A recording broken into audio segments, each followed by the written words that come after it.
You know, when I first started this channel, one of the first videos that I did was about Terminator Dark Fate.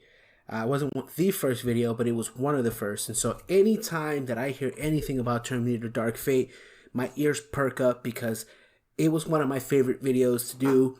And it was like the most creative so far that I've been in this channel. And so when I heard that Linda Hamilton defended the John Connor twist in Terminator Dark Fate, I had to comment on it. I just had to. And this is my comment right now.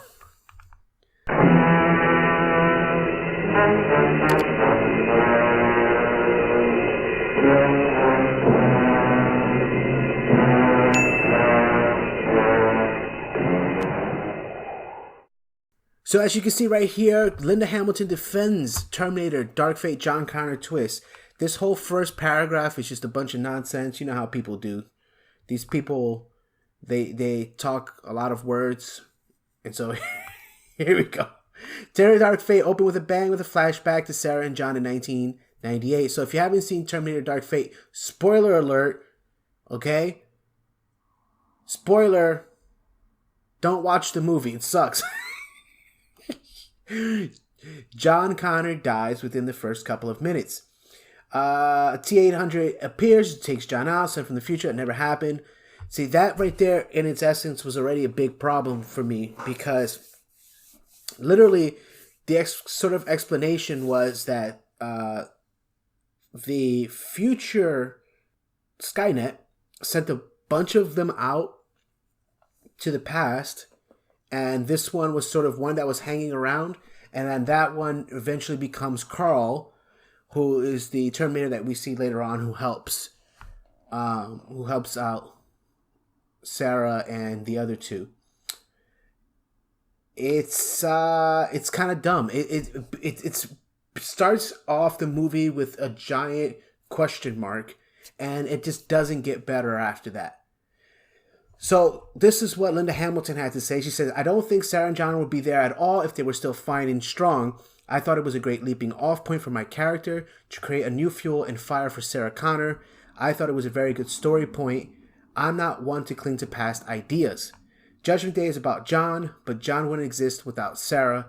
Then something else would happen and Sarah would have to die. That is kind of the nature of life, and I would like that to be the nature of franchises, where it's not just the same story retold each time. I just think it's much more interesting to launch from a new place. Here's the problem with that, and I'm not anti anything that has to do with Linda Hamilton. I think she tried her best with a really, really shitty script that was trying to do something that didn't need to be done. As a matter of fact, to that video, I'm going to try to put it up here or something like that, to a link to the video with what I kind of said would have been a better idea for John Connor's character, in that, did he really have to die? I don't think that he had to.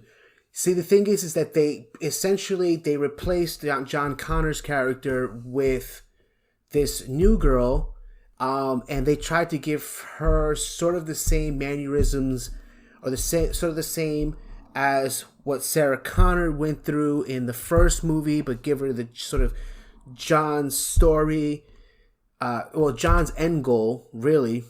It just didn't come off right. Everything was just sort of wrong. I mean, the one line in that movie that was it just shows you how little they understood the source material, or how little they cared about the source material, and how much they cared more about the agenda, was when the Mackenzie Davis character says, you're not just some mother of some man who will be the savior. Like, she dismissed Sarah's role in the whole thing, and she made it seem like Sarah, like almost as if Sarah wasn't important to the whole thing, that it was really, and that this girl had now usurped John, and that's what really mattered, was getting rid of that.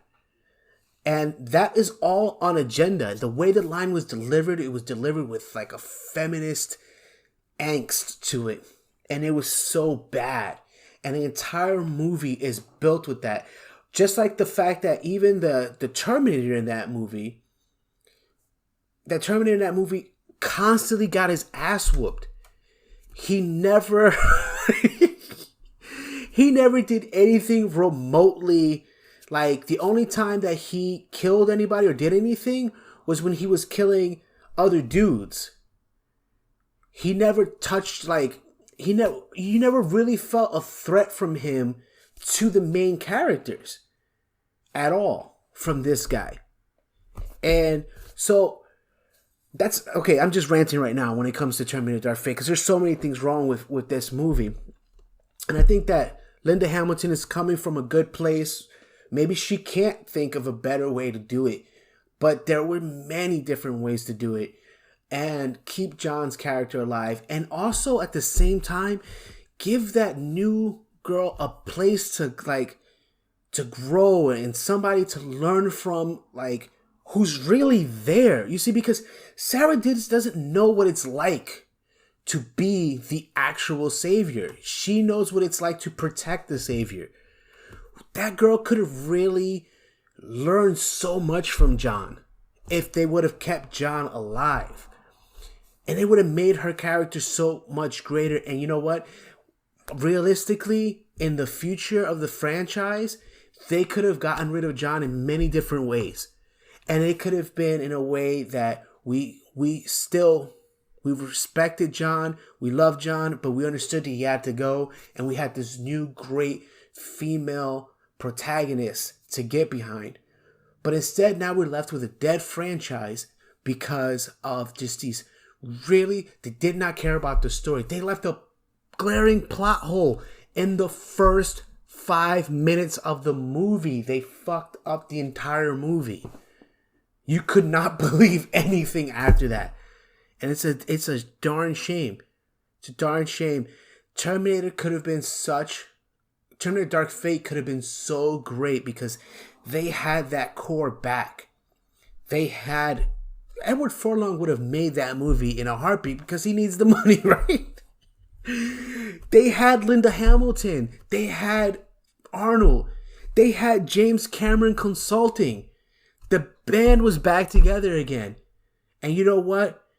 They didn't have to play the old hits. But man, they really needed to sound like the old band. They needed to come out there and do things the right way, and they didn't. Tim Miller shoved agenda from the very beginning of that movie all the way to the very end. He showed you how unimportant it is. And you know who did the same thing? Rian Johnson did the same exact thing in The Last Jedi. Completely killed that franchise. Same way. When you take the legacy of the franchise and you spit on it within the first 5 to 10 minutes of the movie, what the fuck are we gonna do? What are we as fans going to do? Reject. And you know what? Star Wars is so big that even with the majority of people rejecting it, it still made $1 billion for The Rise of Skywalker. But Terminator was not that big. They really needed to understand that core audience and understand what a good Terminator film was all about. And they completely didn't do it at all. Not even close. And it's a damn shame. But anyway, that's enough about Terminator Dark Fate right now. Tell me what you think about what Linda Hamilton says. And hey, check out the other video if you want to see what my idea for it was. I liked it. Some other people liked it too, so that was pretty cool. So check it out. Please like, share, and subscribe. And don't forget to comment down below. I'll see you guys later.